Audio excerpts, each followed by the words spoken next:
I am so excited to show you the easiest, most foolproof way of cooking salmon on the stove. We're gonna start with some nice, fresh salmon fillets. We're gonna pat the fillets dry and season with a little salt and pepper.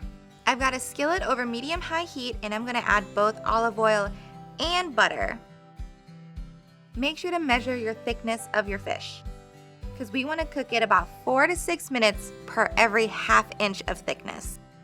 You want to flip it just once.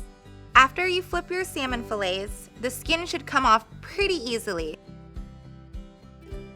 Once it easily flakes, you're done.